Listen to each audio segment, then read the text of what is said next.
Whether we believe in our capacity for self-government or whether we abandon the American Revolution and confess that a little intellectual elite in a far distant capital can plan our lives for us better than we can plan them ourselves. Now, it doesn't require expropriation or confiscation of private property or business to impose socialism on a people.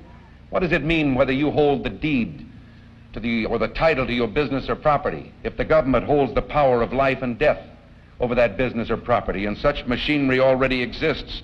The government can find some charge to bring against any concern it chooses to prosecute. Every businessman has his own tale of harassment. Somewhere a perversion has taken place. Our natural unalienable rights are now considered to be a dispensation of government, and freedom has never been so fragile, so close to slipping from our grasp as it is at this moment. Well, I think it's time we ask ourselves if we still know the freedoms that were intended for us by the Founding Fathers. Not too long ago, two friends of mine were talking to a Cuban refugee, a businessman who had escaped from Castro. And in the midst of his story, one of my friends turned to the other and said, "We don't know how lucky we are." And the Cuban stopped and said, "How lucky you are. I had some place to escape to." And in that sentence, he told us the entire story. If we lose freedom here, there's no place to escape to. This is the last stand on earth. And this idea that government is beholden to the people, that it has no other source of power except the sovereign people, is still the newest and the most unique idea in all the long history of man's relation to man. This is the issue of this election. Whether we believe in our capacity for self-government or whether we abandon the American Revolution and confess that a little intellectual elite in a far distant capital can plan our lives for us better than we can plan them ourselves. You and I are told increasingly we have to choose between a left or right. Well, I'd like to suggest there is no such thing as a left or right. There's only an up or down. Man's old age dream, the ultimate in individual freedom consistent with law and order, or down to the ant-heap of totalitarianism. And regardless of their sincerity, their humanitarian motives, those who would trade our freedom for security have embarked on this downward course. In this vote harvesting time, they use terms like the Great Society, or as we were told a few days ago by the President, we must accept a greater government activity in the affairs of the people. But they've been a little more explicit in the past, and among themselves, and all of the things I now will quote have appeared in print. These are not Republican accusations. For example, they have voices that say the Cold War will end through our acceptance of a not undemocratic socialism. Another voice says the profit motive has become outmoded. It must be replaced by the incentives of the welfare state.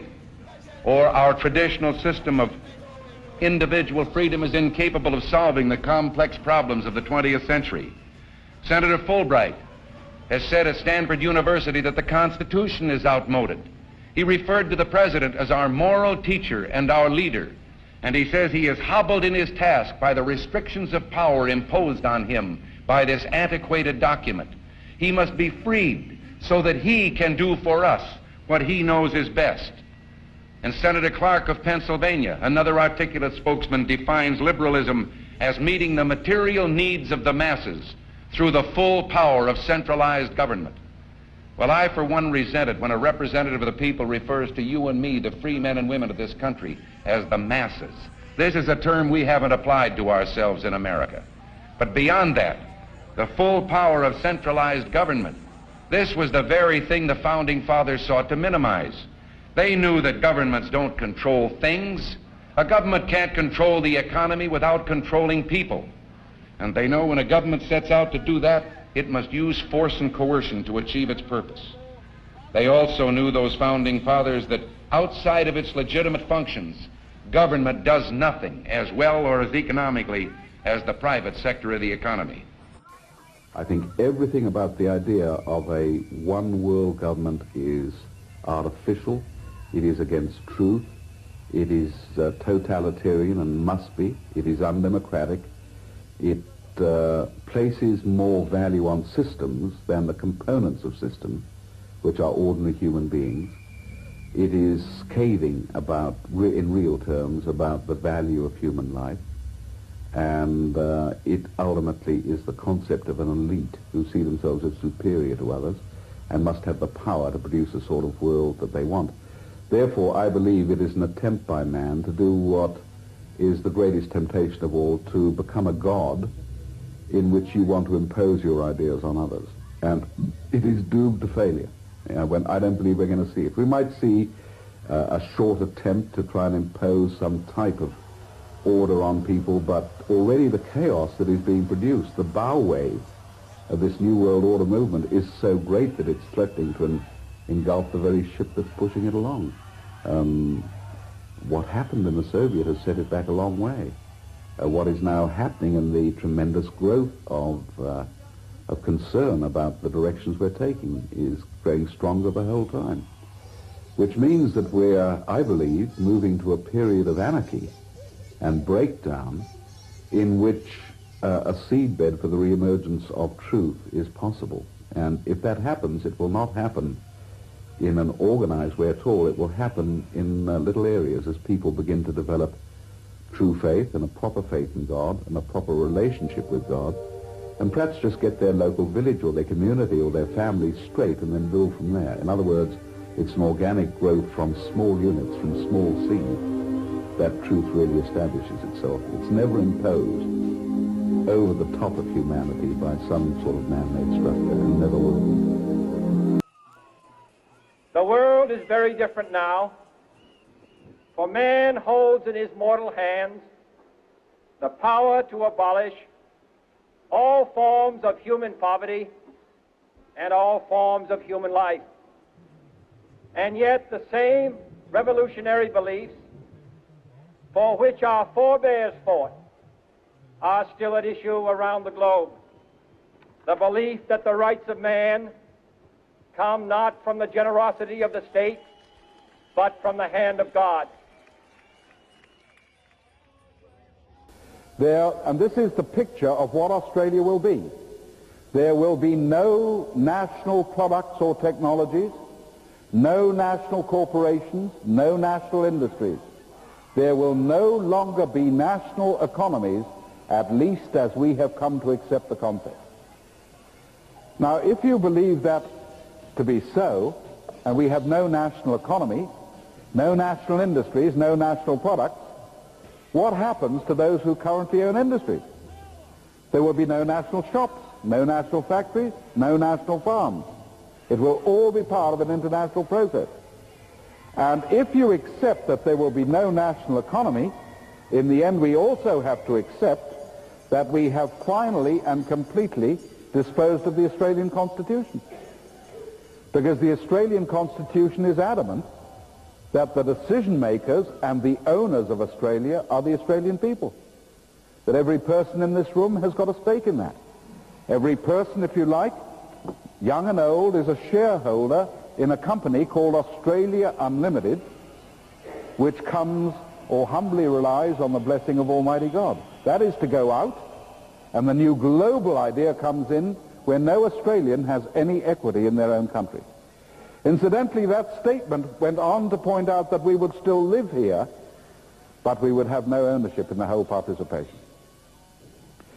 So that broadly is the proposition which is now lined up for Australia, and I think is likely to come through between now and the end of the century. So, ladies and gentlemen, for better or worse, that is the picture of where we are now. And I believe that each person has to make a decision as to where they stand in this situation.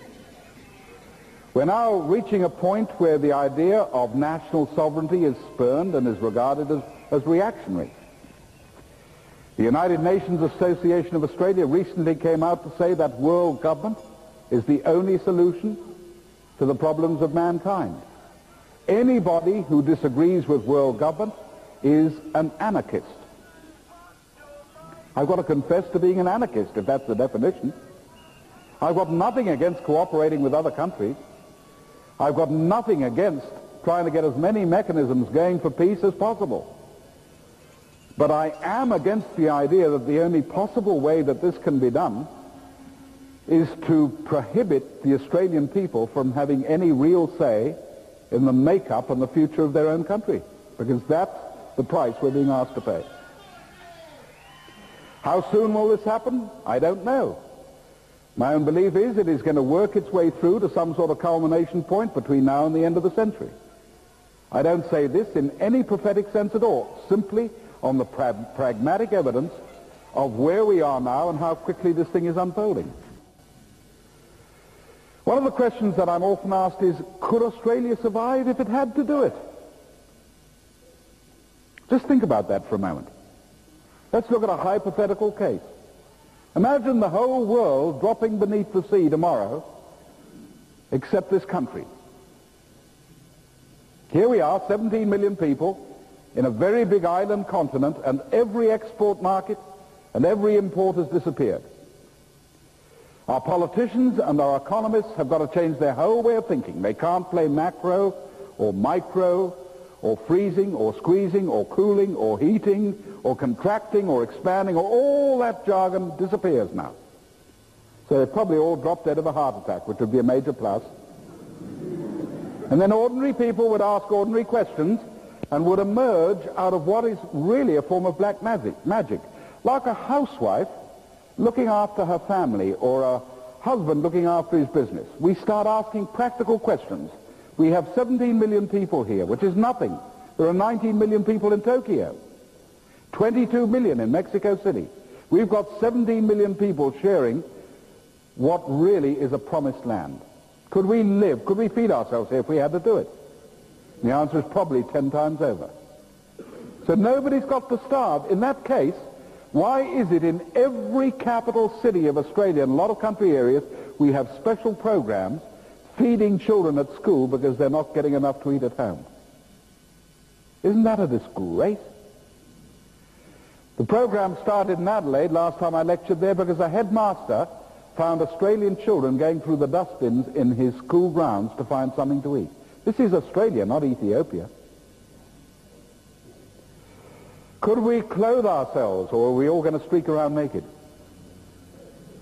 I once worked out if we had to use our own wool in this country, every Australian from 1 day old to the oldest person would get 68 suits and 127 blankets every 12 months.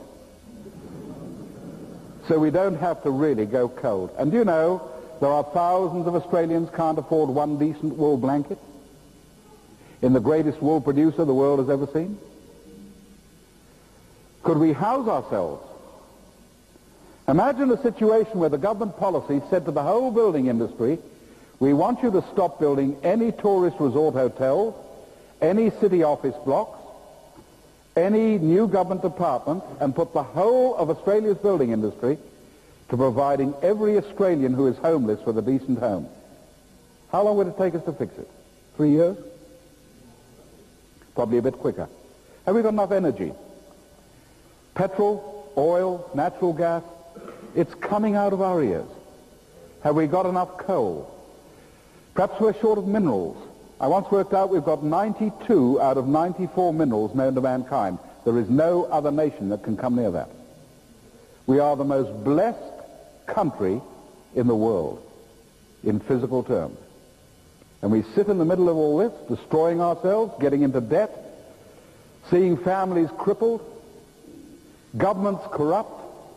Our nation is becoming a debtor nation. Our young people have very little hope. They take trips now into the subcultures of drugs or crime or whatever because the reality of Australia doesn't seem exciting anymore. And yet we have such a lot going for us that if we can't get it together for the Australians of the future, we don't deserve to keep it. Well, people say, what's going to do it? Do we need a new politician? Heaven forbid. We want a regeneration of the people, and it has got to be based on spiritual principles. If we don't get our spiritual values correct, we might as well forget the rest. There has never been a civilization in the whole of mankind's history, Christian or otherwise, which has not started from some agreement on values, some acknowledgement of what is right and what is wrong. We're producing generations who don't even know that now. And ultimately, we've got to accept that there is a power higher than politicians. Very difficult to get Mr. Keating or Mr. Houston to accept that. There is a far greater power. There is a God. There is a creator. And if we get ourselves into the right position, things change. If we try and go our own way and become laws unto ourselves, we destroy ourselves.